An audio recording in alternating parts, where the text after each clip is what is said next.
कभी सोचा है कि जो बातें कहीं नहीं जाती, क्या वो प्यार की सबसे खूबसूरत कहानी लिख सकती हैं या फिर सबसे दर्दनाक?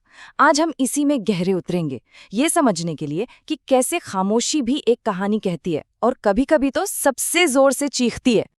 और कहानी का सार बस इसी एक लाइन में है।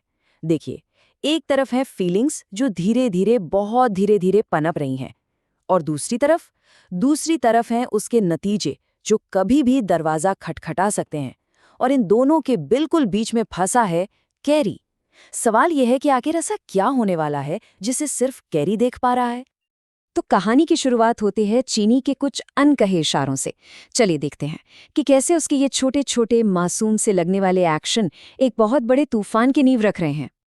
और हाँ, ये कोई एक दिन की बात नहीं है। नहीं, ये तो उस प्रेशर कुकर की तरह है जिसमें धीरे धीरे भाप बन रही है और जो किसी भी पल फट सकता है। हर गुजरते दिन के साथ ये खामोशी और भी ज्यादा भारी होती जा रही है। अब चीनी के ये इशारे देखिए। कॉरिडोर में रेमो का इंतजार करना, उसके मजाक पर कुछ ज्यादा ही हंसना, या जब भी मौका मिले ठीक उसके बगल में जाकर बैठ जाना।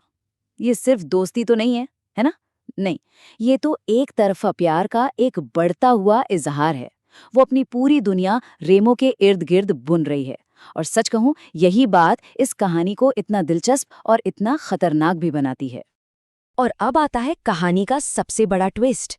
एक ही सच, लेकिन उसे देखने के दो बिल्कुल अलग अलग नजरिए। और यकीन मानिए, सारा का सारा ड्रामा इसी दरार में छिपा है।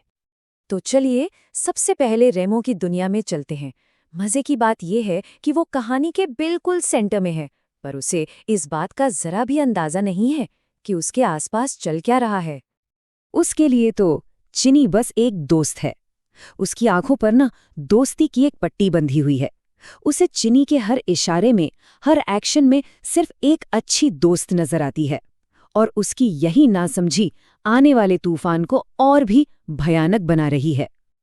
तो एक तरफ रेमो है जिसे कुछ नजर नहीं आ रहा, लेकिन वहीं एक और किरदार है जो हर इशारे को पढ़ रहा है, हर खामोशी को सुन रहा है, और वो है कैरी।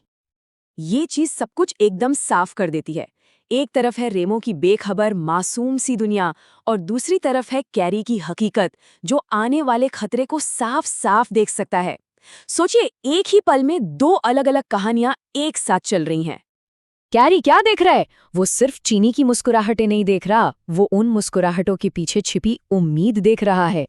वो उसकी हिचकिचाहट देख रहा है, उसका एक्साइटमेंट देख रहा है। मतलब कैरी वो सब कुछ देख रहा है जो रेमो बिल्कुल नहीं देख पा रहा। लेकिन अब ये कहानी सिर्फ नासमझी और समझ की नहीं रह गई है। नहीं, अब हम उस मोड़ पर आ चुके हैं जहां भावनाओं का सीधा टकराव होने वाला है। और इस बार दांव पर लगे हैं टूटे हुए दिल। क्योंकि कैरी को सिर्फ प्यार नहीं दिख रहा है, उसे खतरा भी दिख रहा है। और बस यहीं से कहानी एक नया और बहुत ही खतरनाक मोड़ लेती है। जो अब तक एक मासूम सा क्रश था ना, अब वो एक ऐसे ज्वालामुखी में बदल चुका है जो कभी भी फट सकता है। तो सवाल ये है कि इस टकराव की जड़ क्या है? आखिर क्यों ये सिचुएशन इतनी विस्फोटक है? इसका जवाब छिपा है चीनी और रेमो की इमोशनल तैयारी में, या यूं कहें कि तैयारी की कमी में। समस्या का पहला हिस्सा है रेमो, क्योंकि रेमो प्यार के लिए तैयार ही नहीं है। हो सकता है वो अपने पास्ट में उलझा हो, या शायद उसे अभी तक प्यार की ये भाषा समझ ही नहीं आती। वजह चाहे जो भी हो, एक बात साफ है, वो इस रिश्ते को संभालने की हालत में बिल्कुल नहीं है।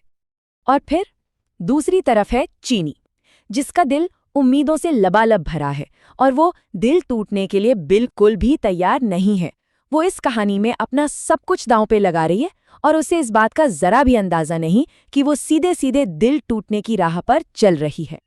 कैरी सब कुछ देख सकता है, वो आने वाले खतरे को महसूस कर सकता है, लेकिन सवाल ये है कि क्या वो सच में उसे रोक सकता है जो पहले से ही इतना बढ़ चुका है?